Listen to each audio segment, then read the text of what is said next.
Nakarating na ng Saudi Arabia ang Japanese promoter ng ating kababayang si Casimero na si Koki Kameda upang makipag-usap sa tagapagsalita nitong si Turki Al-Sheikh para sa kinakasang torneo ng lower division ng Saudi Arabia. Atin ang natalakay noong nakaraan na isa itong si Cuadro Alas sa tatlong Filipino fighters na napili ng Saudi promotion upang lumahok sa nasabing torneo. At ito ay may dalawa lamang na pamantayan. Una, ang mataas na knockout rate. Sukpo, itong ating kababayang si Casimero.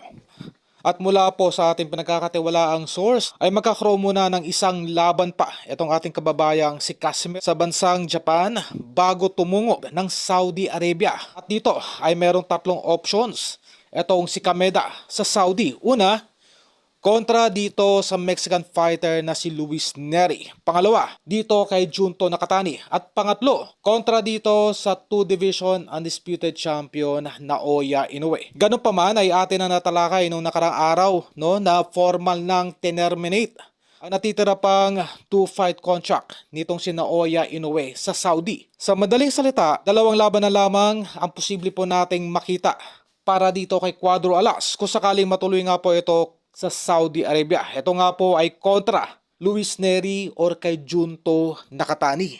ある一定時間を置いて、その後、アベマというところを含めての方とも何度も今日のようになるんですけど。Sa next fight o kailan niya ibigay fully soon? Specialist. Specialist.